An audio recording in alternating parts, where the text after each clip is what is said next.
Bom, boa noite a todos. Meus senhores e minhas senhoras, declaro abertos os trabalhos dessa noite. Meus agradecimentos por terem aceitado o convite, participando da apresentação desse novo espaço, em especial o palestrante da noite, meu amigo Dr. Alberto Zacarias Toron.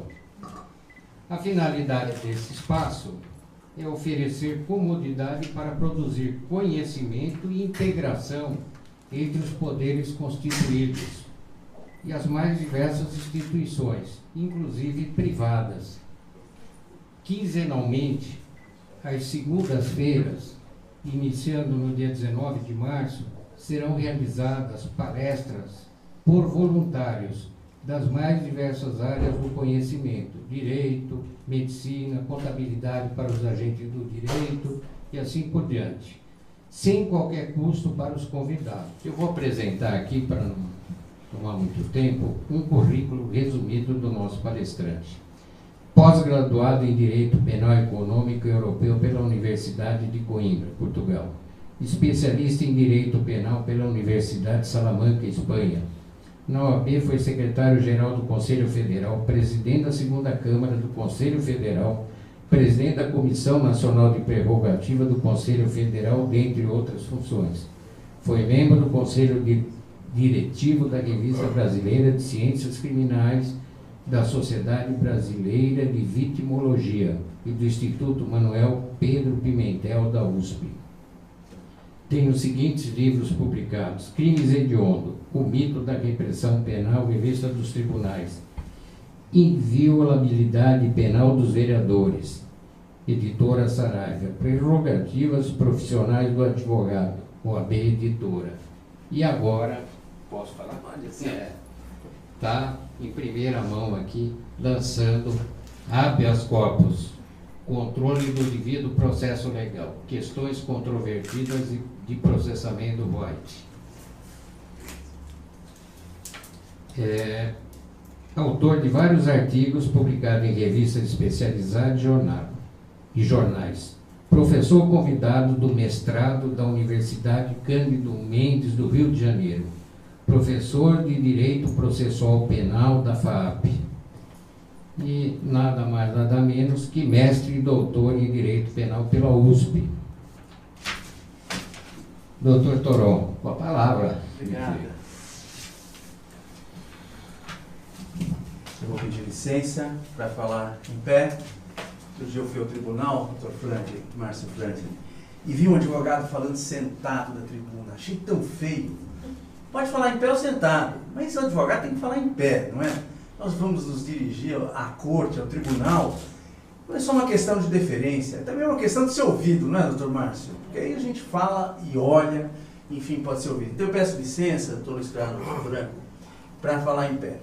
Queria agradecer enormemente a oportunidade que você, meu amigo, um irmão mais velho, me dá de voltar a Jundiaí e, sobretudo, poder falar a respeito de um tema tão importante, eu diria importante não apenas para nós, operadores do direito, mas importante para a própria cidadania. Como é a advocacia em tempos de Lava Jato, como é o direito de defesa em tempos de Lava Jato. E é uma oportunidade ímpar que você abre aqui para mim, e eu vejo que o seu propósito na inauguração deste auditório é muito maior. É o de permitir que se reúnam delegados, advogados, juízes, promotores, juízes de primeiro, de segundo grau, para discutir os mais diversificados temas. E como nós precisamos disso? Nós precisamos conversar. Eu vou contar um episódio. Quando eu fui diretor do Conselho Federal, a Ordem dos Advogados do Brasil, ela tem um assento no Conselho da Justiça Federal, que é composto pelo desembargador-presidente, pelo vice-presidente, pelo ministro-presidente, pelo ministro-vice-presidente e mais 2 outros ministros da Corte. Depois, todos os presidentes dos 5 tribunais regionais federais têm assento. Naquela altura, o presidente da AJUF com direito à voz, o secretário nacional da reforma do judiciário com direito à voz e a OAB também com direito à voz. Quando se não me falha a memória, eu tomei assento pela primeira vez neste conselho, representando a ordem, era presidente o ministro César Asfor Rocha, que vinha da advocacia, e era um homem informal, um bom papo, e ele fumava. E naquela altura eu também fumava, pouquinho, péssimo vício. Meu filho de 20 anos, que agora entrou na PUC, desgraçadamente, também fuma. Enfim, ele saiu para dar uma pitada, e eu falei, ô ministro, vou lá com o senhor. E estava mandando, ele fumava assim, muito escondidinho, naqueles corredores imensos do STJ. Quem já foi ao STJ sabe o que eu estou falando. E ministro, eu tenho um assunto para falar com o senhor. Eu falo, diga irmão. Ele é do Ceará, tem um português mais despachado e tal. Ele, ministro, vou te contar uma coisa. Outro dia eu vim ao tribunal para fazer uma sustentação oral e me deu uma dor de barriga terrível. Às vezes porque a causa é ruim, às vezes porque dá dor de barriga mesmo. E eu fui ao banheiro. Entrei e fechei a terno e gravata, né?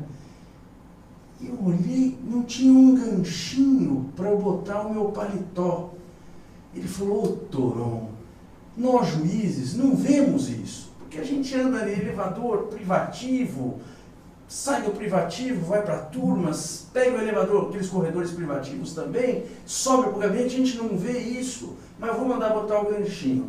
Talvez a coisa de mais concreta em prol da advocacia que eu fiz como diretor do Conselho Federal foi eu conseguir botar o ganchinho no banheiro. Hoje você, meu amigo advogado, não sou candidato, pode ir ao banheiro no STJ.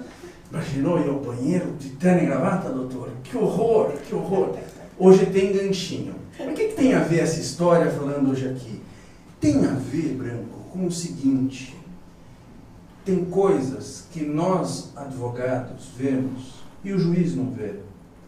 Não porque ele seja obtuso, não porque ele seja mais ensimesmado, porque nós temos uma posição diferente, um papel diferente. Mas eu lhes garanto o seguinte, tem muitas coisas que os juízes veem e nós não vemos, nós advogados. Eu tive a felicidade, a honra de ser juiz do Tribunal Regional Eleitoral por um biênio e posso lhes assegurar, foi um grande aprendizado. Eu que já chego aos 37 anos de advocacia, quase 40 anos de advocacia, posso assegurar, tem coisas que o juiz vê e o advogado não vê. Por quê? Porque tem uma posição diferente, uma vivência diferente. Administrar um número grande de processos, um cartório, e o delegado de polícia também, e o promotor de justiça também. Então a ideia de reunir estes diferentes atores para discutir, para eventualmente produzir conhecimento, mas a mim me parece que a discussão, a troca de informações é o que de mais importante nós temos para reduzir tensões, para fazer com mais celeridade, com mais efetividade, o que todos, em primeira e última análise, queremos, que é a justiça. Então, Branco, eu queria que, mais do que cumprimentá-lo, parabenizá-lo por essa grande iniciativa, que é importante não apenas para Jundiaí, e espero que esse modelo se espraie para todo o Estado, e para o nosso Brasil. Eu vim aqui, não vim de mãos vazias,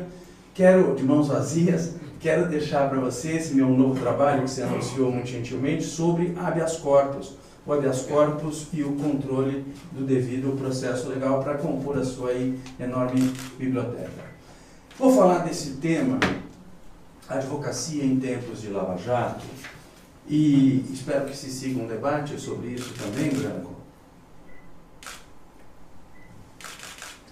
Queria começar dizendo o seguinte, há uma crença segundo a qual o regime político debaixo do qual uma nação vive marca o direito penal e o processo penal.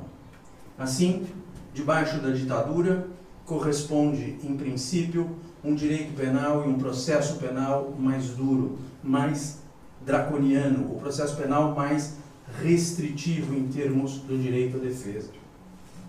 Já um regime democrático seria, em princípio, um regime mais garantidor em respeito a direitos do investigado, direitos do acusado. Isso só é verdadeiro em princípio, porque no caso brasileiro, quem prestar atenção à nossa história vai verificar que isso não é exatamente verdadeiro. Nosso sistema penal, ele é fruto, ele é parido no Estado Novo getulista, Estado autoritário, Estado que se inspirou nas formas do Estado italiano, não é? Fascista. Ali sai o Código Penal, dali sai o Código Penal em 40 e o Código de Processo Penal em 1941. O Código Penal de 1940, ele tinha coisas como, por exemplo, a reincidência específica, o sursi, a suspensão condicional da pena, estava confinada, ressalvada uma pequena hipótese, aos crimes apenados com detenção. Pois bem, foi ao final da ditadura, com a Lei 6.416 de 77, o ano que eu entrei na escola, na faculdade, que uma equipe capitaneada pelo professor Manuel Pedro Pimentel introduziu profundas mudanças no sistema penal. Supressão da reincidência específica, ampliação do espectro de incidência do sursi, veio em 77, salvo erro de memória, Dr. Franklin me corrija, governo Geisel. E no campo do processo penal, para não me alongar no penal, no campo do processo penal, a prisão preventiva obrigatória prevista no Código de Processo Penal, na sua formulação originária em 41, para aqueles casos em que a pena mínima excedesse a 10 anos, ou a pena máxima excedesse a 10 anos, a prisão preventiva obrigatória ela foi revogada em 1967 no governo Costa e Silva. Em 1973, nós tivemos a edição da assim chamada Lei Fleury. Lei que foi praguejada muito na época, porque ela tinha um endereço certo, que era beneficiar o delegado Fleury, tido e havido como torturador. Se era, se não era, não sei, não era pequenininho naquela época, não me interessa. Mas é o que se dizia. O que a Lei Fleury propiciou? Propiciou que as pessoas, se primárias e sem antecedentes, que tivessem aguardado o desenrolar do processo até a aprovação da sentença em liberdade, pudessem apelar em liberdade. Como diziam os franceses, avant la lettre, quer dizer, antes do seu tempo, a lei se afinou com a presunção de inocência, que depois veio a ser positivada em 1988. Isso nós tivemos em plena ditadura militar. Foi em plena ditadura militar também que, coroando a reforma do sistema penal, nós tivemos a promulgação da nova parte geral do Código Penal. Mas, alcançado o período democrático, transposta a ditadura, transposta a fase da ditadura militar, o que nós tivemos? Logo em 89, nós tivemos a promulgação da lei que instituiu a prisão temporária, que, no meu modo de ver, não fez mais do que flexibilizar os pressupostos autorizadores da prisão preventiva. E agora eu vou falar uma coisa, os delegados, por favor, já podem me interromper agora. Quando eu comecei a advogar, em 81, no escritório do Márcio, do saudoso, nosso batonier de sempre, Márcio Tomás Bastos, tinha uma espécie de grade para aqueles presos que estavam presos sem mandado de prisão. Estou brincando, estou errado? Tinha, né? Isso nós estamos falando em 80, 81, eu era estagiário. Você tinha um investigador amigo, chegava para ele e mostrava, ó, doutor, vamos ver se ele está aqui nessa grade. Você tinha que alimentar essa gente. Então tinha uma grade lá. Prisão temporária, de alguma maneira, facilitou o trabalho dos policiais, que não precisava mais esconder a pessoa, agora prendia legitimamente. Mas como quer que seja, a nota que eu quero destacar, sem discutir o mérito da necessidade da prisão temporária, é de que ela, bem ou mal, mal ou bem, flexibilizou os pressupostos autorizadores da prisão preventiva. Em outras palavras, em pleno período democrático, ficou mais fácil para prender, legitimamente, com ordem judicial. Segundo ponto, em 1990 é promulgada a Lei dos Crimes Hediondos. Sem mais nem menos, esta lei pode ser lida como uma verdadeira contra-reforma se comparada com a parte geral, recém-promulgada, que era de 84 e entrou em vigor em 85, a nova parte geral do Código Penal. Por que eu estou falando isso? Porque a Lei dos Crimes Hediondos, ela reintroduz o critério da reincidência específica, por exemplo, em relação aos crimes nela contemplados. A Lei dos Crimes Hediondos, ela reintroduz a prisão preventiva obrigatória. E eu já vejo o olhar do Dr. Fernando Moreira Gonçalves, cujo nome eu não esqueci, porque ele assina Fernando Gonçalves, igual o ministro Fernando Gonçalves, um mineiro adorável, que eu gosto muito, sempre gostei. Como assim prisão preventiva obrigatória? Fácil de explicar. Se o sujeito era autuado na antiga sistemática, em flagrante, por crime hediondo ou equiparado aos hediondos, e o juiz, independentemente da presença dos pressupostos cautelares da preventiva, não podia conceder liberdade provisória, nós estamos, ainda que por via oblíqua, diante de uma prisão preventiva obrigatória. E foram os juízes que começaram, claro, a pedido dos advogados, não vamos puxar tanta sardinha assim dos juízes, não é, doutor Fernando? Começaram a falar, opa, esse menino foi autuado por tráfico porque deu aí um cigarro de maconha, que em inglês se chama baseado. Você já ouviu essa expressão, doutor? Já, né? Aí tinha um problema. Imagina o Dr. Franklin. O Dr. Franklin foi juiz civil, né?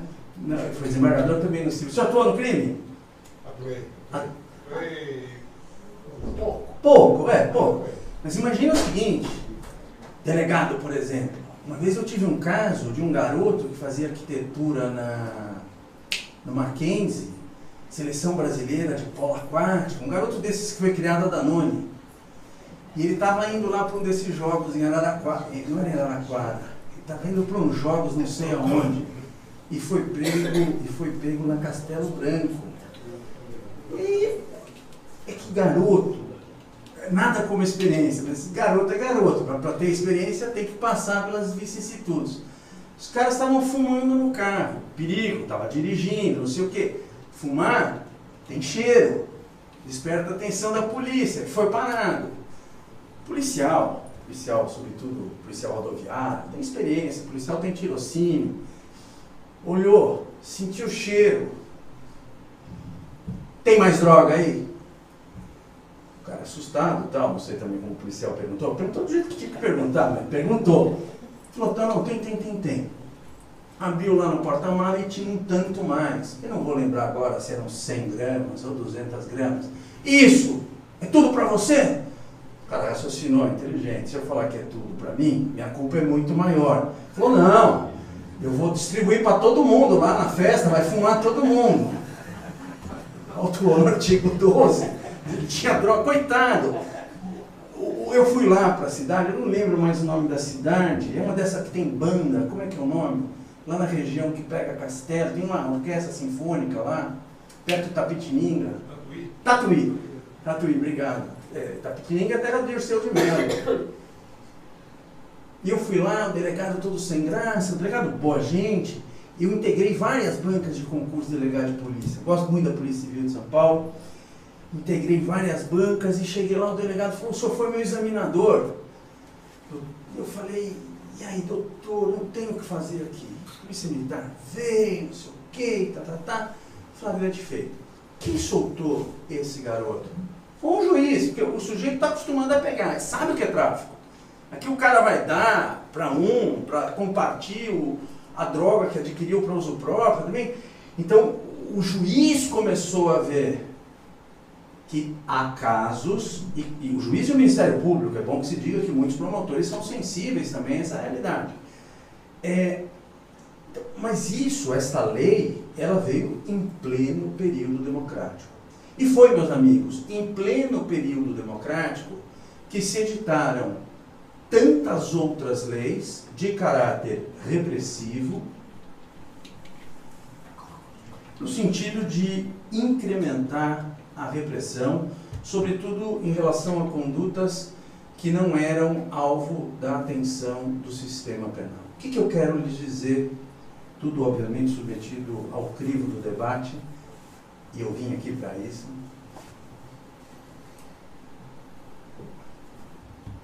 Aquele modelo de direito penal dos anos 70, 60, 50, que era o direito penal dos 3 P's, para simplificar e deixar as coisas muito claras: os pretos, pobres e putas, com a devida vênia. Mas era o que se falava. O paradigma daquele direito penal não vigora mais. E é bom que não vigore mais. É bom que o direito penal alcance hoje outros segmentos sociais que não eram alvo da atenção das agências de controle e particularmente do sistema penal. Isso é um salto em termos democráticos, porque há condutas, sobretudo essas que são apuradas agora no âmbito da Lava Jato, que são tão ou mais lesivas, e eu acredito que mais em muitos casos, do que a do batedor de carteira. Digo isso porque quero situar o campo em que estou. Não é que eu me coloque contra a Lava Jato. Para usar um linguajar marxista, se o direito penal foi, e talvez seja ainda um instrumento de controle da burguesia, para usar, repito, um linguajar marxista, não se pode mais dizer isso. Muito antes de mim, quem nos alertou para isso, um grande professor da Universidade de Barcelona, professor Silva Sanches, num livro que, aliás, ele dedicou ao Instituto Brasileiro de Ciências Criminais, que eu tive a honra de presidir, que foi fundado pelo nosso querido Alberto Silva Franco, chamado Expansión del Derecho Penal. Quando ele alerta para o fato de que o direito penal, instrumentalizado democraticamente, alcança políticos, alcança empresários, enfim, outros segmentos do poder. O que eu quero dizer? Repito, está correto isso? Corretíssimo. O que não pode acontecer, o que está errado, é aquilo que nós, advogados, criticávamos quando era praticado contra o pobre, ser repetido agora, a pretexto de ser democrático, contra o outro segmento social. Ou seja, se o escracho era errado quando se tratava do pobre, ele não passa a ser correto porque agora ele é praticado contra o deputado, contra o grande empresário, contra quem quer que seja. Direitos e garantias fundamentais não têm cor. Devem ser respeitados pelos agentes estatais incumbidos da repressão. Quando nós escapamos disso, nós corremos um sério risco de viver uma sociedade profundamente autoritária. E aqui eu começo a entrar, então, um pouquinho já na Lava Jato. 2003, governo Lula, ministro da Justiça, Márcio Tomás Bastos, um advogado, um liberal, ex-presidente do Conselho Federal da OAB. Mas é sobre a gestão do presidente Lula, por quem eu quero deixar bem claro aqui, tenho o maior respeito. É sobre a gestão, é na gestão do presidente Lula que a Polícia Federal é repensada, é reequipada, e talvez seja aí um modelo, quem sabe, para a nossa Polícia Civil. Eu sei que é difícil, que há muitas diferenças. Eu vejo o olhar atento e sensível do eminente Dr. Bicudo. E aí nascem as operações. E aqui eu queria pensar um pouco com vocês, e que agora os delegados, os juízes, os promotores se colocassem um pouco na nossa pele. Como é que essas operações foram estruturadas? Em duas grandes fases. Uma fase chamada latente ou oculta, na qual a polícia, repito aqui o título de um filme que retratava a Alemanha Oriental, ouve a vida dos outros. Vai ouvindo. Ouve-se, e vai ouvindo. Às vezes, um ano e meio. Temos conhecimento de casos que a escuta perdurou por 1 ano e 8 meses.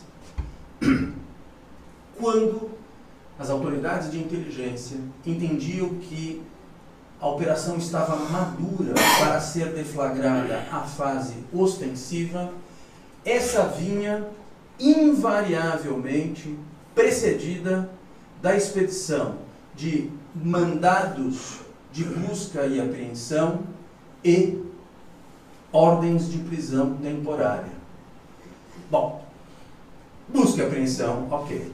Busca e apreensão é vamos dizer assim, um instrumento, uma diligência invasiva, mas ela é inexorável, imprescindível, na grande maioria dos casos, não há dúvida. Mas já tive notícia também, pelas mãos do presidente de um banco, que fizeram uma busca e apreensão para prender um documento de 9 anos atrás. Para um banco fazer uma busca e apreensão é desastroso, porque o banco vive do seu nome. Sobre isso eu posso falar mais para frente. Mas na grande maioria dos casos, vamos dizer, a expedição de uma ordem de busca e apreensão, ela é imprescindível. A tossir mesmo. Isso. Dá uma, bate nas costas dela, vem um pouco mais para frente. Isso. Tosse. Pronto. Bom, na grande maioria dos casos, a ordem de busca e apreensão era imprescindível. E a temporária? A temporária pode ser decretada só porque é uma vantagem para as investigações? É mais fácil para mim investigar com a temporária? É mais fácil para eu investigar só com a temporária? Essa é uma questão. A mim me parece que não. A temporária está no texto da lei, ela tem que ser imprescindível para as investigações nos termos do que ela mesma prevê.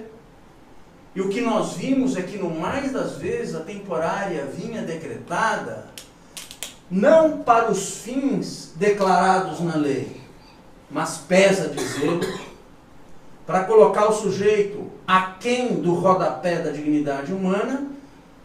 E aí vem o pior agora. Agora vem o pior. O senhor é delegado, né? Deus o livre. Pelo amor de Deus, Deus o livre. Não vou nem pegar o senhor como exemplo. Vou pegar outra pessoa. Vou pegar o doutor Fernando Gonçalves. Um filho dele teve um problema, foi alcançado pela Lava Jato. E vem a mulher do filho dele e diz: doutor Fernando, aconteceu isso. E o doutor Fernando diz: vai procurar lá o doutor Toron, obrigado pela indicação, vai procurar o doutor Toron que ele poderá ajudá-la. Então me vem a esposa, a nora do doutor Fernando, vem, me conta: olha, vieram de manhã em casa, cataram tudo, deram uma geral e ainda levaram meu marido preso, mulher em pranto, chorando. O que eu faço? Eu vou até a delegacia, carceragem, custódia, que nome tenha, e falo: o senhor, tudo bem, está preso, o sujeito abaladíssimo, não é? Colho uma procuração, tal do instrumento de mandato, e chego no juiz federal. Porque eu vou antes ao delegado e falo: eu preciso examinar os autos do inquérito. Doutor, eu estou falando do senhor, mas era assim na federal. Os autos estão sob sigilo. Eu sei, mas eu sou advogado, estou investigado, eu preciso examinar. Porque tem uma coisa, doutor Márcio Franklin, e eu vou dizer uma coisa: eu não sou muito burro, também não sou muito inteligente. Agora, eu não consigo aferir, e eu quero saber quem consegue aqui, se a prisão preventiva ou temporária foi decretada fundamentadamente se eu não examinar os autos. Eu não consigo aferir se a prisão temporária foi decretada com justa causa, se eu não examinar os autos. E tem mais. Pode ser que a matéria não seja da competência da federal, seja da estadual. Como é que eu posso aferir isso? De uma única maneira. Se eu examinar os autos. Mas o senhor não pode examinar os autos, porque se o senhor examinar os autos, a eficácia das investigações corre risco. Então o senhor pode comprometer a eficácia das investigações. Se explicava tudo o que tinha que explicar, o cara falava, doutor, fui claro. Claro, excelência. E ia no juiz. O juiz repetia isso. Eu vivi isso num caso em Foz do Iguaçu, caso desses contra CCCIM. Fui ao Tribunal Regional Federal, outros tempos, outros desembargadores, relatei pela via do mandado de segurança, porque eu entendi que negar vista dos autos ao advogado do investigado representa uma ofensa ao direito líquido e certo, amparável pela via mandamental do mandado de segurança. Ganhei a liminar, não consegui ver, porque fizeram um ping-pong. Alguém sabe o que é ping-pong? Mandaram da polícia por fora, do fora para a polícia, e eu não vi, a liminar não foi cumprida. E perdi por 2-1. Contra a decisão denegatória do tribunal, recurso em mandado de segurança, relatora a ministra Eliana Calmon. Estou resumindo um pouco a história. Perdi por 3-2. E aí, eu pensei assim,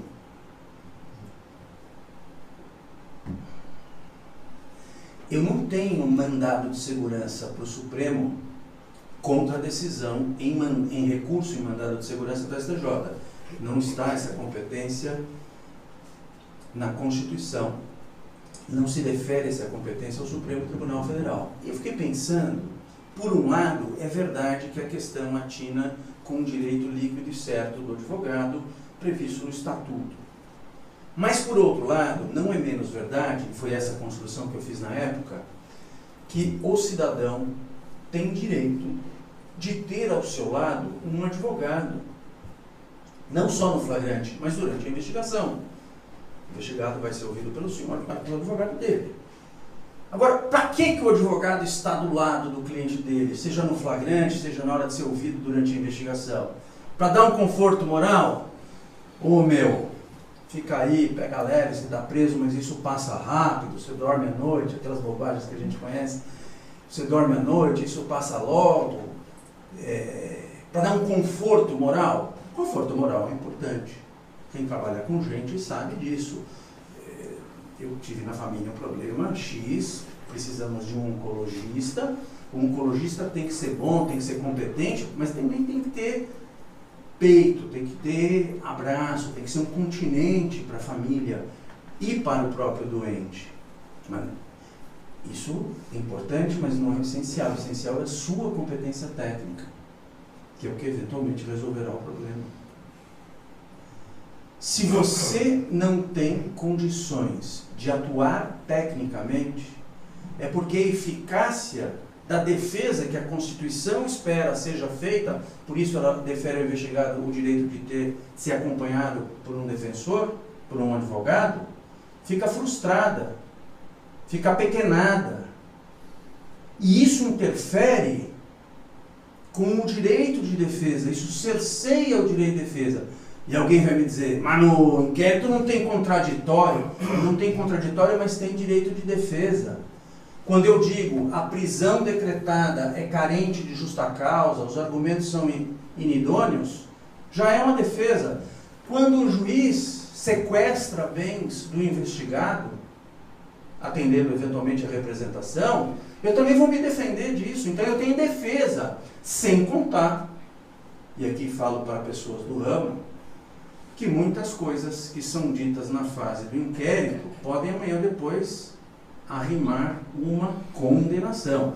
Claro, só prova de inquérito não vale, mas você sempre arruma um jeitinho de ligar um inquérito com alguma coisa que foi produzida na fase contraditória, está feita a condenação. Então isso atinava também com o direito de defesa, com a amplitude do direito de defesa. Foi com esse viés, com esse rearranjo, que eu impetrei o primeiro habeas corpus que o Supremo Tribunal Federal examinou nessa matéria, que é o habeas corpus 82354, relator ministro pertence, repito, habeas corpus 82354, relatado pelo ministro Sepúlveda pertence. Essa ordem foi conhecida e foi concedida por unanimidade, sem qualquer discrepância de votos. Quando, anos depois, eu fui presidente da Comissão Nacional de Prerrogativas e era diretor do Conselho Federal da OAB, antes de falar disso, pensam os senhores que os juízes federais deram bola para o que estava na lei ou por aquilo que havia sido decidido pelo Supremo Tribunal Federal? Não. Vários outros colegas, eu mesmo inclusive, impetrei vários outros habeas corpus discutindo esse tema. E a gente tinha uma verdadeira via crucis, porque você ia para o TRF, do TRF você tinha que ir para o STJ, você tinha que percorrer os graus de jurisdição, com o tempo que isso leva, até chegar ao Supremo. Quando eu cheguei à condição de diretor do Conselho Federal, submeti uma questão. Eu alvitrei a conveniência de o Conselho Federal, que é a entidade legitimada para tanto, fazer um pedido ao Supremo Tribunal Federal de edição de súmula vinculante. Foi o primeiro pedido, PSV 1, número 1, do Supremo Tribunal Federal. E muitas vozes se ergueram contra, porque a OAB era contra, historicamente, ao Instituto das Súmulas Vinculantes. Eu tinha um trabalho publicado muito antes de ela ser aprovada na Constituição e por lei, favorável às súmulas vinculantes. Acho que é um instrumento importante, posso falar sobre isso rapidamente, se alguém me perguntar depois. E eu me lembro, o saudoso e querido Rubens Aprobato, ele falou, nós somos contra, não podemos agora, nós reivindicar, nós não podemos privar a advocacia de um importante instrumento garantidor, porque pela via interpretativa estavam nos sonegando um direito nosso. Porque hoje nós temos uma atividade, quer dizer, nós fomos educados, nós mais velhos, no esquema da subsunção. Né? O fato se subsume à norma, mas hoje trafega-se mais pela via interpretativa, onde se pondera, ou melhor, na qual se pondera a regra e os princípios. E aí você tem, como dizia o ministro Eros Grau, uma espécie de gazua para arrombar direitos e garantias. Porque foi pela via interpretativa, valendo-se da ideia de ponderação, que se disse, olha, o princípio da segurança é mais importante do que o direito do indivíduo examinar os autos. E por aí se suprimiu aquilo que era claro na lei. E pela via exegética, então, você pretere essa lei que lhe assegura que lhe assegura o direito de ver os autos. Você não pode preterir a aplicação da regra democraticamente votada fazendo a sua interpretação pessoal, a sua ponderação pessoal. Eu estou simplificando muito esse tema, porque isso dá pano para manga. Porque nós vamos cair, assim, num verdadeiro despotismo. Vai valer a vontade do juiz aquilo que ele pensa em cada caso. E esse é um outro problema. Por exemplo, agora, no caso do senador Aécio, o Procurador-Geral da República pediu a prisão preventiva dele. Invocou lá uma principiologia republicana. Super bacana. Super bacana. Só que a Constituição é clara, assegurando a imunidade prisional aos parlamentares, gostemos disso ou não. Isso se muda como? Pela via do legislativo. A mesma coisa agora estão fazendo com o problema da competência por foro, por prerrogativa de função. Competência de foro por prerrogativa de função. Numa interpretação redutora. Teremos aí muitos problemas. O ponto é o seguinte. O Supremo Tribunal Federal acabou atendendo o pedido da OAB e promulgou a súmula vinculante número 14.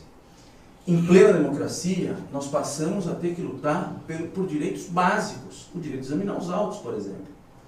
Mas aconteceu nessa evolução uma coisa, quando se chegou na Lava Jato propriamente dita, nós tivemos uma espécie de blitzkrieg, uma guerra relâmpago. O que aconteceu na Segunda Guerra Mundial? Os franceses estavam entrincheirados. A grande, vamos dizer, trincheira dos franceses era a linha Maginot, numa concepção de guerra da Primeira Guerra Mundial. Nós também, advogados, estávamos entrincheirados. Mas aí os alemães vieram, volto para a Segunda Guerra Mundial, ultrapassaram a linha Maginot. Vieram com tanques, com aviões, infantaria atrás, tudo muito rápido. A linha Maginot não significou nada no final das contas e a França caiu rapidamente. Nós tivemos aí uma dificuldade enorme. Primeira, os sujeitos foram presos na Lava Jato, a grande maioria desde logo prisão preventiva, o cliente que eu defendi, que era o empresário, prisão temporária. Eles foram presos de manhã, 6 da manhã, mais ou menos, São Paulo para o Rio de Janeiro, eram homens na faixa de 60, 68 anos. Não eram crianças. Tinha gente de 50 anos também. Em vez de levar para São Paulo, levaram para o Rio. No Rio o avião quebrou. Resumo da ópera, eles chegaram 5h30 da manhã em Curitiba. Dormiram? Não. Alguém já passou a noite aqui sem dormir? Dá uma quebrada na pessoa. Alguém já chegou, uma viagem que está fazendo para a Europa, você entra com a tua mulher, ela tem quarto pequeno. Você está no hotel, o quarto é pequeno. A primeira coisa que você faz, porcaria, que coisa horrível, quarto pequeno. Imagina entrar numa cela. Você já não dormiu, entrou na cela. Eu fui visitar o meu cliente, que era aquele Ricardo Pessoa, esse público, que era apresentado como chefe do clube, blá blá blá. Ele olhou para mim, ele era um cara gordão. A cadeia fez bem para ele porque ele emagreceu e parou de fumar. Ele olhou para mim e falou, me tira daqui. E aí tem um problema. Só se falava com os presos pela via do interfone. Esses interfones, mesmo que a prova que eventualmente se obtenha, decorrente da interceptação da conversa que se estabeleça no parlatório, não possa ser utilizada, ela dá um mapa de caminho. Porque, por exemplo, se você vai conversar com o cliente, olha, eu preciso receber meus honorários. Ô, doutor, eu tenho uma conta, não sei aonde, tarará. Se ele falar isso, não pode ser usado no processo, mas por outras vias a autoridade chega na conta. Mas vou dizer pior, o simples medo que eu, advogado, tenha de conversar já cerceia o direito da defesa. Porque se eu imagino que isso esteja grampeado, a minha conversa se torna mais limitada. Verdade real é verdade processual. Talvez o cliente queira me dizer alguma coisa que não esteja nos autos e que seja insuscetível de prova. Estou falando estritamente como advogado. E eu não posso conversar com ele, porque eu tenho medo que eu esteja sendo alvo de uma interceptação telefônica, interceptação no parlatório do interfone. A lei lhe assegura o quê? O direito de falar pessoal e reservadamente. Reservadamente, sem ninguém por perto. Agora, pessoalmente, quer dizer o quê? Eu não falo por meio de recado, eu não chego pro carcereiro, ó, vai lá e fala pro cara não sei o quê, aí ele volta, ó, ele falou não sei o quê. Eu falo pessoalmente. Eu não falo por meio da internet, do Facebook, eu não falo por computador e também não falo por telefone e nem por interfone.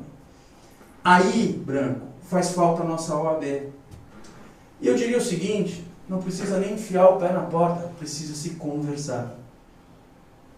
E eu já conversei com muitas autoridades sobre isso. Mas nós precisamos conversar. Não é aceitável que advogados conhecidos, militantes conhecidos, quero deixar claro, militantes, não conhecidos, militantes, tenham esse tipo de cerceamento. Quero lembrar que o juiz Baltazar Garçon, de fama mundial, que mandou prender o Pinochet, só para lembrar, ele recebeu a pena de inabilitação por 12 anos, porque mandou grampear a conversa de presos por corrupção no parlatório, com seus advogados. É isso que aconteceu com Baltazar Garçom. Mas aqui, um pouco se está fazendo ouvidos mocos em nome da eficácia da repressão. Então nós já tivemos um primeiro problema aí. Segundo problema, a realização de conduções coercitivas. Eu estou absolutamente convencido de que condução coercitiva só se legitima quando a pessoa é intimada, é recalcitrante, não atende ao chamamento e aí ela sofre a condução coercitiva. Em relação à testemunha, não tenho a menor dúvida. Em relação ao investigado, ele não tem o direito de permanecer calado? Por que ele pode ser conduzido coercitivamente?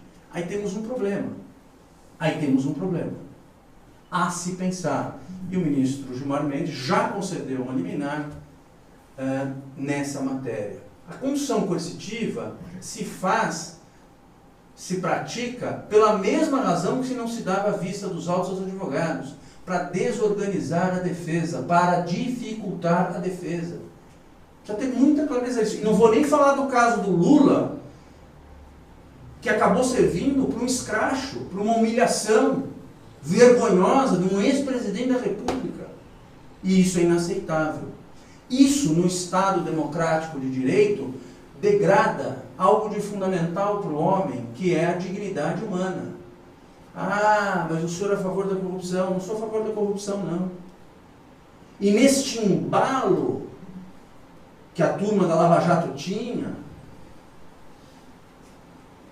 veio a proposta das 10 medidas. Mas sobre ela eu vou falar um pouco mais para frente, rapidamente também, porque o meu tempo, senão eu começo a falar, não para. Por que nós somos enganados? Por que nós somos que nem no caso da linha Maginot, sobrepujados? O que tinha de novo, de muito novo, na Lava Jato? As delações. E aí as prisões, elas tinham uma importância muito grande. Por isso que eu falei no início que as prisões não foram propriamente decretadas para os fins a que se destinam, seja a temporária, seja a preventiva, para garantir a ordem pública, etc. e tal. Eu tive um caso no qual foi emitido um parecer, eu vou deixar essa aqui é uma separata de um artigo que eu publiquei na Revista Brasileira de Ciências Criminais, eu vou deixar aqui com o Dr. Branco também, mas tem um parecer da Procuradoria Regional da República, que é a Procuradoria que atua nos tribunais, em que o sujeito disse o seguinte: prisão preventiva, aspas, tem importante função de convencer os infratores a colaborar, depois pega o nome, a colaborar com o desvendamento dos ilícitos penais. É isso aí. O que poderá acontecer neste caso, a exemplo de outros tantos. Então, a prisão preventiva tem importante função de convencer os infratores a colaborar, delação. Não é por acaso que o ministro Teori Zavascki, quando julgou o primeiro habeas corpus, que era meu também, num caso da Lava Jato, aquele habeas corpus que soltou a primeira leva de empresários, que é o habeas corpus 127.186, o ministro disse o seguinte: seria extrema arbitrariedade, que certamente passou longe da cogitação do juiz de primeiro grau e dos tribunais que examinaram o presente caso, manter a prisão preventiva como um mecanismo para extrair do preso uma colaboração premiada, que, segundo a lei, deve ser voluntária. Subterfúgio dessa natureza, leio uma parte da ementa do habeas corpus 127.186.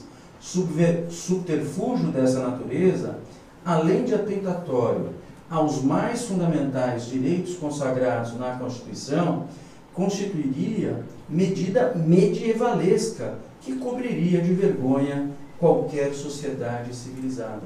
Ministro Teori Zavascki, segunda turma do Supremo Tribunal Federal. O que aconteceu de novo na Lava Jato? Delação e, de alguma maneira, estreitamento de direitos. A denúncia que se ofereceu no caso do Mensalão, no Supremo Tribunal Federal, era uma denúncia longa. Tinha, salvo erro de memória, quase 200 páginas. Mas por quê? Ela tinha vários capítulos. Tinha várias turmas ali. Mas tudo era uma história. No Mensalão, na Lava Jato, aconteceu uma coisa diferente. Fulano e Cicrano foram oferecer dinheiro para uma terceira pessoa. Ok. Eu tenho aí o crime de corrupção. Ativa, né? Ativa não, passiva, foi oferecer. Bom, fui lá oferecer. Só eu fui denunciado, o outro não foi denunciado. Isso aconteceu com executivos da Odebrecht. Eram referidos, mas não foram denunciados. Por que não foi denunciado? Qual o critério que serviu para não denunciá-lo? Aí veio, tempos depois, outra denúncia. Ministério Público e Polícia ficaram ouvindo 1 ano uma pessoa. Eclode a operação. A polícia ultima as últimas diligências, vem a denúncia. Teu cliente está preso, ele é citado, e você tem 10 dias para oferecer a resposta. Dá tempo? Você precisa ouvir o que está ali. Você tem tempo adequado para preparar a tua resposta? É razoável que isso aconteça? E aí você questionava essas e outras coisas, e aí vinha o tribunal e dizia: o habeas corpus só serve para tutelar o direito de ir e vir. Não está em questão a liberdade de ir e vir, nega o segmento ao habeas corpus. Então você teve os mecanismos de defesa também cerceados. Meus amigos, eu fui fazer uma audiência na semana passada, não sei se alguém viu no Conjuro, e já vou me encaminhando para o final, mas vou falar 2 coisas sobre... Bom, todos sabem que o acusado tem o direito de permanecer calado.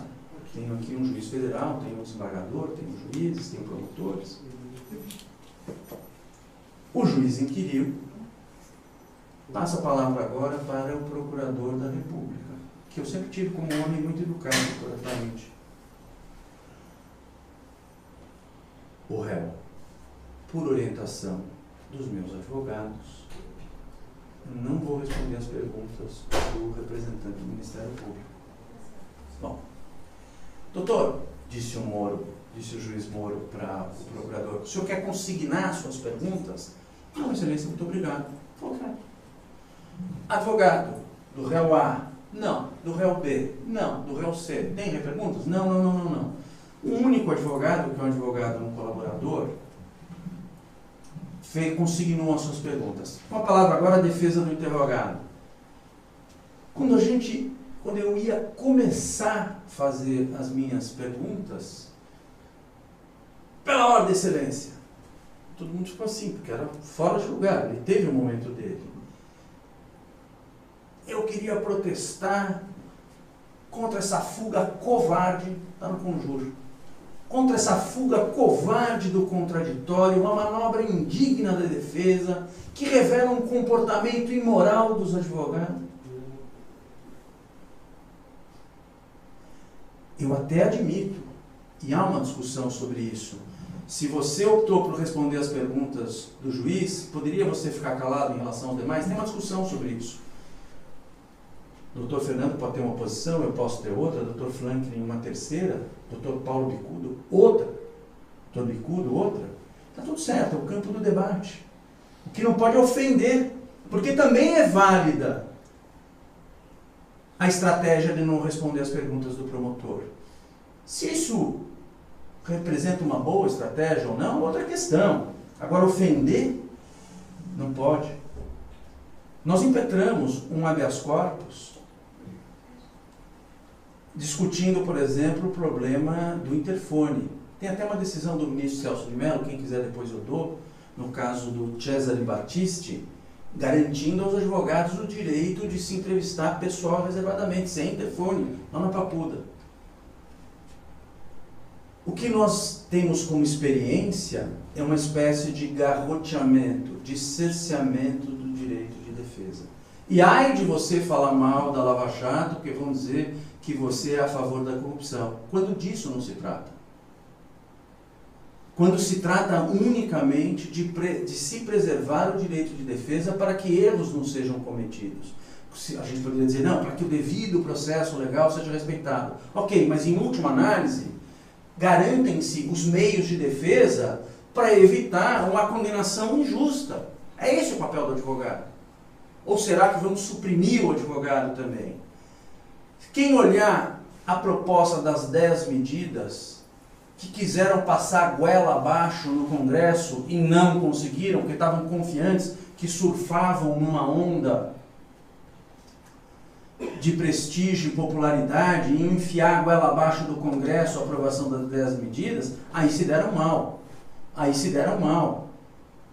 O pior que tinha nessa... Porque é o seguinte, quer aumentar a pena disso, daquilo, é parte do jogo. A sociedade, num determinado momento, achava que o estupro poderia ser penado, pena mínima 3 anos, Código Penal de 40. Depois, a lei dos crimes hediondos elevou a pena para 6 anos. Ok? Está tudo certo. A sociedade pode achar que a pena mínima é 20. E igualaram o estupro e o atentado violento ao pudor, que é um absurdo. Comparar a violência de um coito anal ou de uma cópula vagínica mediante violência ou grave ameaça com um sujeito que deu um chupão na moça. Já tivemos chupão, não conheço o nome científico disso. Alguém que não se chupão é a sucção no pescoço.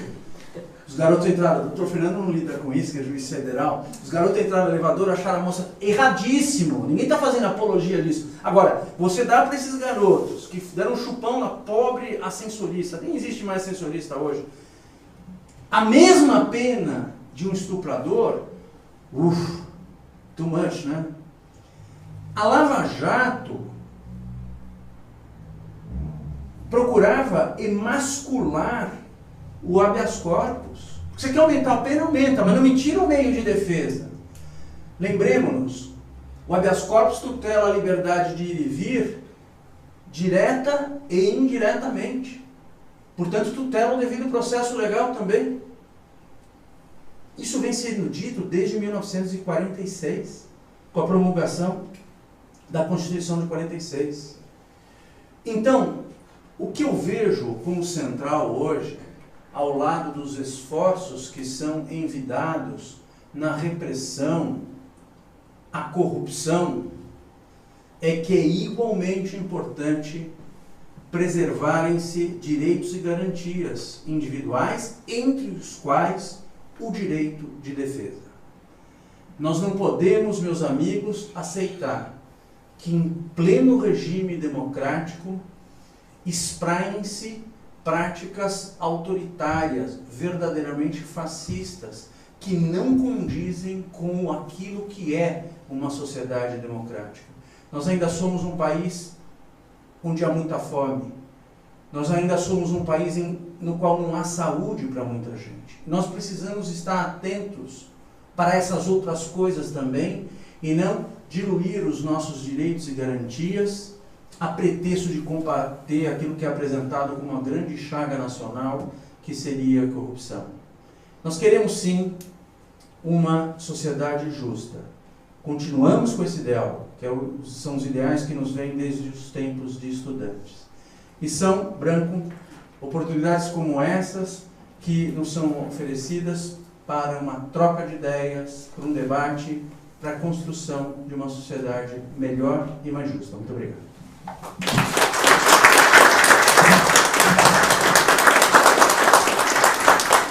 Você pode falar comigo.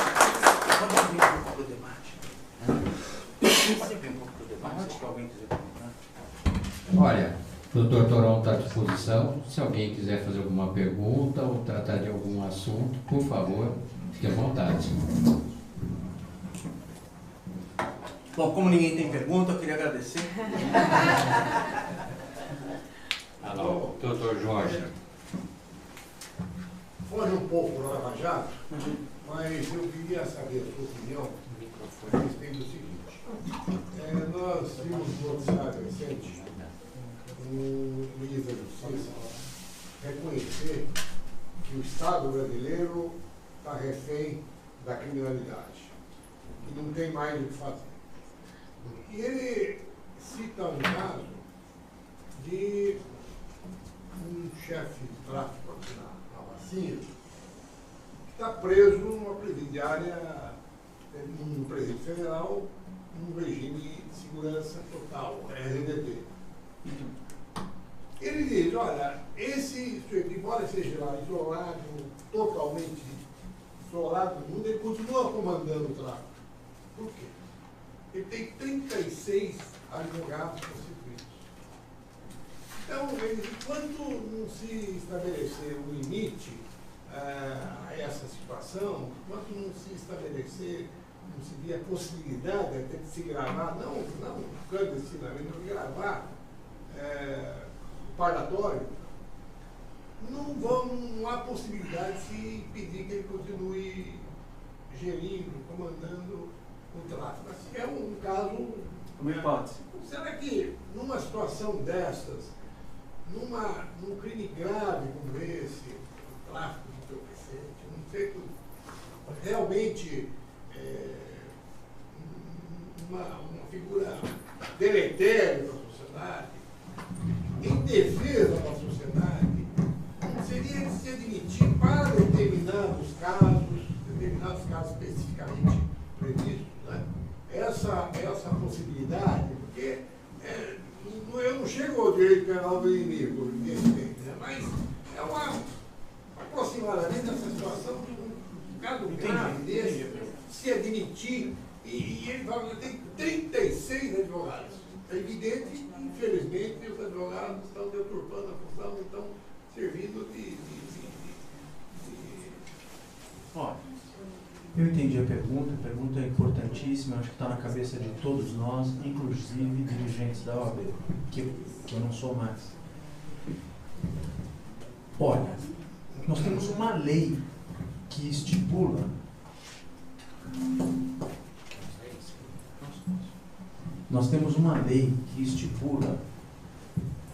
o direito de um cidadão conversar pessoal e reservadamente com o profissional incumbido de falar por ele nos tribunais. Pode ser que a lei necessite ser repensada. O que eu defendo é que isso não pode ser feito por uma decisão judicial. Se nós temos que fazer esse debate em termos de cidadania, nós temos que mudar a lei.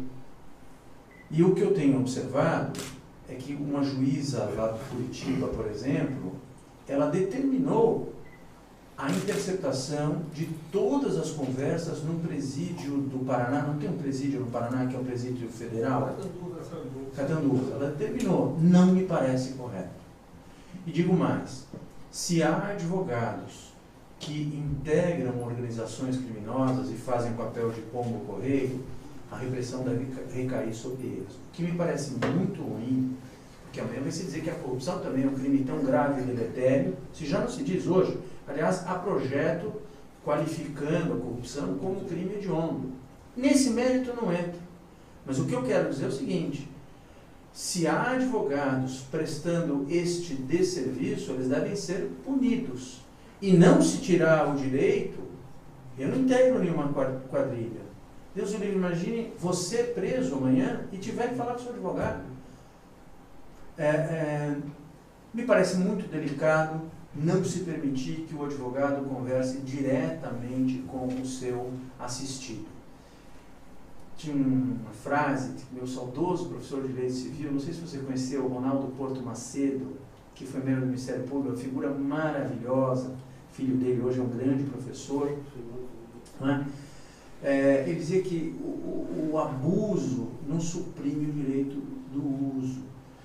Nós estamos vivendo uma espécie de turning point, um momento de virada, e eu acho que certas garantias devem ser preservadas. Eu tenho, me perdoe a minha visão conservadora, ainda claro que não se pode usurpar o direito do cidadão e o direito do advogado de conversar pessoal e reservadamente com o seu cliente. E eu não descartaria, você aventou a hipótese do advogado, que é absolutamente plausível, mas eu não descartaria outras hipóteses.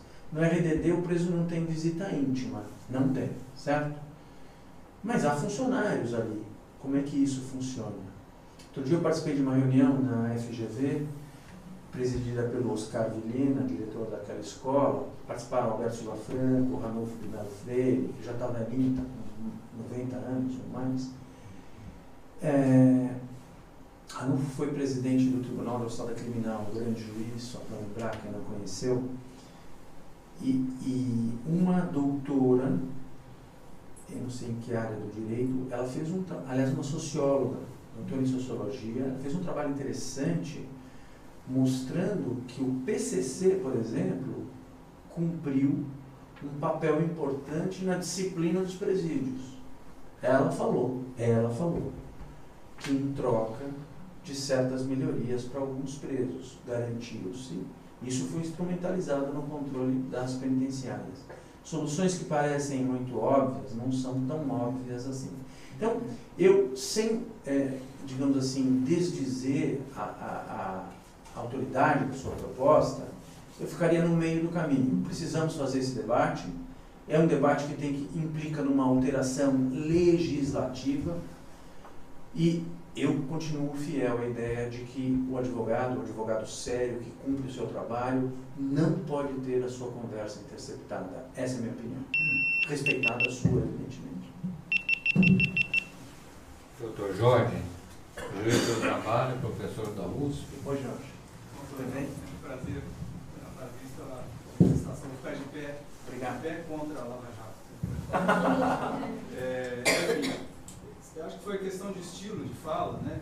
Mas acho que só para não ficar essa impressão, você falou, a Lava Jato fez, era assim. Será que já era assim que... Foi assim que se procedeu? Parece que ficou no passado. Né? Não, me perdoe, me expressei mal. Não, ela continua no presente e não sabemos o que virá. Sim. Então, perdoe. Essa é a minha dúvida. Mas na linha do que vem, né, assim, queria tratar de duas questões bem específicas.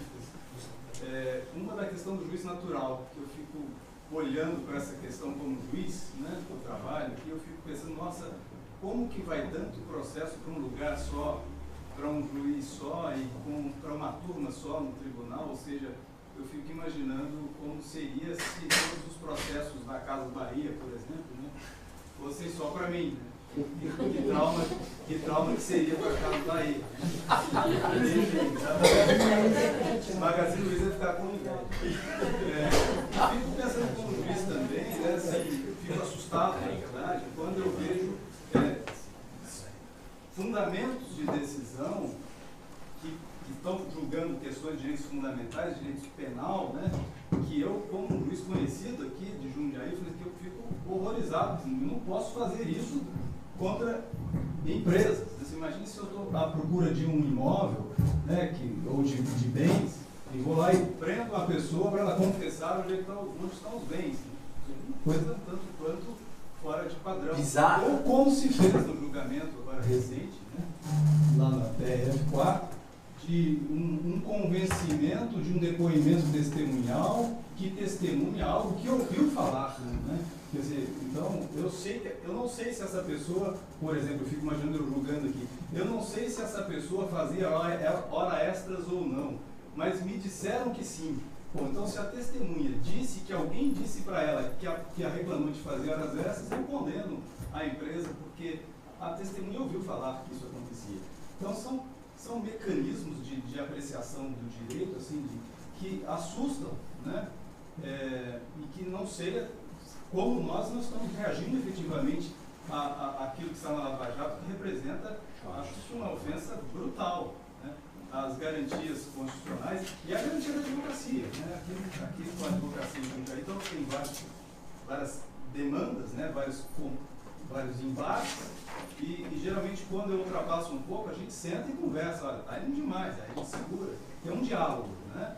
Eu acho que isso não está existindo no âmbito da Lava Jato, e o que se espraia da Lava Jato é uma coisa muito perigosa, e eu acho que não sei se nós estamos reagindo devidamente a isso. Nós, que eu digo, do mundo jurídico, né?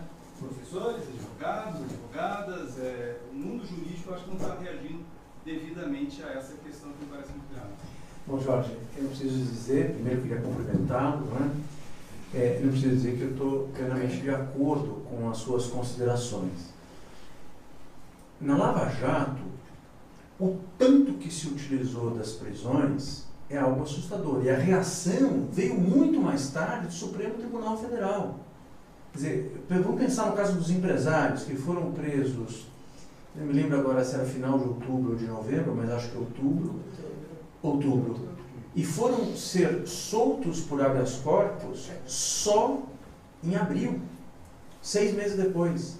Então, faltou uma reação do Supremo Tribunal Federal para impedir essas prisões, porque o sujeito na prisão, sem perspectivas, acabar empurrando ele para o caminho da delação. E mais, eles adotam uma estratégia que no direito anglo-americano recebe o nome de overcharging. Você faz uma super acusação, que o cara olha e fala, porra, vou ficar 100 anos preso. 100 anos preso, já está preso preventivamente há muito tempo. Só tomando decisões contra, isso empurra ele para a Lava Jato. Segunda questão, a questão do standard probatório, do modelo probatório. O quanto preciso para condenar alguém. Na bruxaria, quando se punia o crime da bruxaria na Idade Média, bom, Franklin ouviu que ela é bruxa. Alguém disse também que era. O irmão dela falou, esse que é bruxa. Suficiente para condenar. É esse o estándar probatório exigível ou exigido numa sociedade para condenar alguém? Qual é o estándar probatório? Essa discussão apareceu muito fortemente no processo do Vacari. O Moro havia condenado o Vacari com base apenas na palavra dos delatores. O tribunal, por 2 votos a 1, vencido o relator Gebran, falou, olha, com base só na palavra de delator, não pode condenar. Agora, se essa palavra dos delatores vier arrimada, né, vier corroborada por outros elementos de prova, aí você pode condenar. Então a gente tem uma discussão sobre o quanto de prova é preciso para condenar alguém. E no processo do Lula, do triplex, discute-se muito isso, né? Havia provas suficientes para a condenação? O pior de tudo, que não discute mais provas agora nas instâncias que se seguem, seja pela via do recurso especial, seja pela via do recurso extraordinário, é defesa à discussão de provas, né? Então nós vamos ter aí uma situação tormentosa. A primeira questão que você me colocou, e que eu deixei de propósito para tratar por fim, é dificílima e delicadíssima. Por quê? Eu, no mesmo Conselho da Justiça Federal, quando eu tinha assento, era presidente do TRF aqui de São Paulo, Fernando, a desembargadora Marli, com quem eu tive privilégio de trabalhar depois no TRE, uma convivência muito amena, muito gostosa, aprendi muito com ela. Eu falei para ela, olha, todos os grandes processos, falei para ela não, falei para o colegiado, todos os grandes processos relativos a operações da Polícia Federal caem na 6ª Vara Federal, que era titularizada naquela época pelo Fausto de Santos, que hoje é desembargador, voltou a judicar no crime, era muito meu amigo, hoje voltamos a estabelecer alguma amizade, mas enfim, temos até um livro, ele escreveu uma parte, escrevi outra, mas tudo caía lá. Ela explodiu, falou, pode auditar a distribuição no meu tribunal, que vai ver que tudo é limpo. E é mesmo, Fernando. Sabe onde é que está, eventualmente, a astúcia da coisa? Na construção de prevenções. Aí é que surge o juiz nacional. Outras vezes nós tivemos notícia de casos em que se deixa para despachar às 6 da tarde na sexta-feira, que só tem aquele juiz lá. Então ele despachou a medida cautelar, ele vai ficar prevento por mais. Márcio, você está rindo? Eu vou contar uma coisa para você bacana. Habeas corpus, eu tenho o número desse habeas corpus, está nesse livro aqui. É o relator Jorge Mussi. tinha um processo que envolvia o Palocci, uma turma lá de Ribeirão, e os promotores, Justiça Estadual, portanto, eles estavam despachando a cautelar de interceptação, tudo com o juiz corregedor e do júri lá de Ribeirão. Só que o processo depois foi distribuído para um juiz de uma vara X lá. E nós fomos atrás, vai. Como é que pode? Porque o juiz natural para decretar a interceptação é o juiz do processo, não é outro juiz. E o STJ anulou tudo isso. Na questão do mensalão, muitos advogados questionaram pela via normal da exceção de incompetência, pela via do habeas corpus, arguindo a incompetência do juiz nacional da 13ª Vara Federal. A grande maioria dessas exceções foram fadadas a um insucesso e os habeas corpus, inclusive os que chegaram até o Supremo, salvo alguns que tiveram tendo seus casos remetidos para o Rio de Janeiro e alguns para São Paulo, que foram bem sucedidos, mas em questões secundárias. Tudo aquilo que de alguma maneira envolvesse a Petrobras ficou lá na 13ª Vara. Vou te dar um exemplo concreto. O Bendini, te soa esse nome? Ex-presidente do Banco do Brasil. Ele teria pedido dinheiro para o Marcelo Odebrecht quando era presidente do Banco do Brasil. O que tem isso a ver com a Lava Jato? Fernando já... Desculpa. Eu posso falar sem o microfone um pouquinho? Fica à vontade, Fernando. O que tem isso a ver com a Lava Jato? Todos sabemos que o crime de corrupção é um crime informal, que se consuma no momento em que o sujeito oferece ou que o outro pede, tanto faz. A entrega do dinheiro é mero exaurimento. Muito bem, ele pediu, isso está na denúncia, quando era presidente do Banco do Brasil, mas teria recebido quando era presidente da Petrobras, em razão de empréstimos lá do Banco do Brasil. Ali era mero exaurimento a entrega do dinheiro. E, no entanto, prevaleceu a competência da 13ª Vara da Justiça Federal de Curitiba. Aí tem um problema técnico. A gente precisaria pegar os processos e entender como é que isso aconteceu.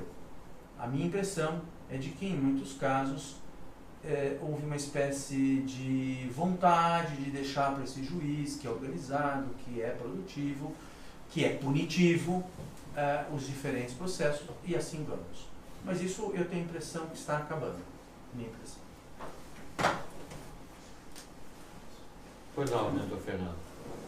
Eu queria, em primeiro lugar, dizer que foi uma satisfação, uma alegria muito grande poder reencontrar o Dr. Toron aqui. Isso é um fato, assim, que para mim sempre foi muito prazeroso na atuação no âmbito da Justiça Federal, foi justamente ter tido a oportunidade de conhecer grandes advogados, em alguns casos que eu atuei com o Dr. Toron, e eu gostei muito quando o Dr. Toron mencionou aqui a questão do Procurador da República, que no interrogatório teve uma atitude extremamente infeliz de criticar a atitude do acusado e da defesa, porque, como bem disse o Dr. Toron, eu tenho a minha opinião, o procurador tem a dele, o juiz tem a sua, eu posso discordar, mas todas são posições que merecem respeito. O que me preocupa muito, Dr. Toron, uma preocupação que eu queria trazer aqui para o debate é a seguinte: no âmbito da Justiça Federal, se existe um tribunal que sempre foi extremamente respeitado pela boa fundamentação das suas decisões, pela correção da conduta de seus juízes, é o Tribunal Regional Federal da 4ª Região, com sede em Porto Alegre. E, certo ou errado, é óbvio que todo mundo está sujeito a erros, pode ser que eles tenham errado em algumas decisões. Pode ser que o nosso sistema recursal está aí para corrigir essas decisões. Né? Mas me preocupa muito, que eu tenho visto ultimamente, uma campanha deliberada de deslegitimação da atuação do Poder Judiciário de um modo geral. Hoje, na Folha de São Paulo, tem um colunista da Folha que equipara o recebimento do auxílio moradia, a tramóia, a propina, e com o desenho do Moro colocando um maço de dinheiro no bolso, por conta de, ou seja, podia ter desconstruído a imagem dele, né? Então, me preocupa muito, porque eu sei que com base numa notícia de imprensa, eu não posso dizer que aquele tribunal errou, acertou na decisão, porque eu não conheço todas as provas que tem lá, né? O senhor certamente como advogado conhece. Nem eu conheço todas. Enfim, Conheço as mas o que eu faria a ponderação dessa preocupação, se não é muito perigoso nós partimos, assim como eu tenho visto na imprensa, essa campanha de até criar uma campanha contra os juízes, de descrédito na justiça, isso até para justificar depois, eventualmente, o eventual condenado, que aquela condenação dele foi injusta, porque aqueles juízes aí são desqualificados, né? Ou seja, erros ou acertos, eu acho que certamente existiram, aí o sistema está aí para corrigi-los, né? Mas, senão não seria o momento, talvez, da própria advocacia, talvez, apesar dos erros que possam ter cometidos, começar a se preocupar com um pouco do respeito às decisões da justiça, que talvez nesse caso tenham sido mais desfavoráveis à defesa, mas fora desse sistema me parece que nós podemos caminhar para uma coisa mais perigosa ainda, do cada um por si, fazendo prevalecer o seu entendimento. Eu gostaria muito de ouvir a opinião do senhor sobre isso. Doutor Fernando, obrigado. Alegria para mim revê-lo. Ainda me lembro do senhor lá na Justiça Federal de São Paulo. Na sexta vara, se não me engano, também, não é? Né? Foi na primeira vara. Na primeira vara, né? Isso. Essa questão é uma questão fundamental. O respeito ao poder judiciário, o respeito pelas suas decisões.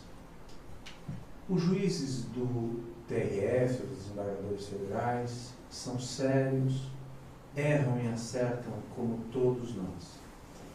É evidente que quando se julga um ex-presidente da República, o escrutínio desta decisão, ela vai envolver não apenas críticas de caráter técnico, mas vai envolver também as paixões políticas.